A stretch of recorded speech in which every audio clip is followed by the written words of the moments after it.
দুই রকমের ভর্তা বানাবো, একটা হলো আলুর ভর্তা আর একটা হলো টমেটো ভর্তা। তো এই ভর্তা করার জন্য প্রথমে আমি মানে 3-4টা পেঁয়াজ ভেজে নিয়েছি কুচি করে কেটে, আর কাঁচামরিচ হচ্ছে আস্ত করে ভেজে নিয়েছি।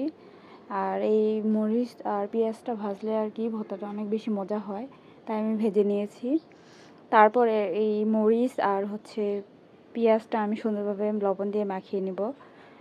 আপনারা চাইলেও এখানে সরিষার তেল অ্যাড করতে পারেন, তো আমি দেই নাই, এটা স্কিপ করলাম। তারপরে হচ্ছে এটা সুন্দর করে মিক্সড করার পর এর মধ্যে আমি মানে টমেটো ভর্তা যেটা আমি করে রাখছিলাম ওটা অ্যাড করব।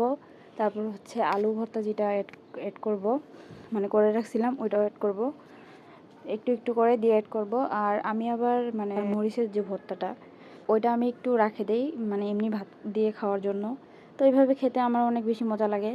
আর বিশেষ করে আমি আলু ভর্তাটা মাখাইলে পেঁয়াজ আর মরিচ হচ্ছে তেলে ভেজে নিই, কাঁচা পেঁয়াজ দিয়ে আমার অত ভালো লাগে না, তেলে ভেজে নিই, এটা আমার কাছে অনেক বেশি ভালো লাগে।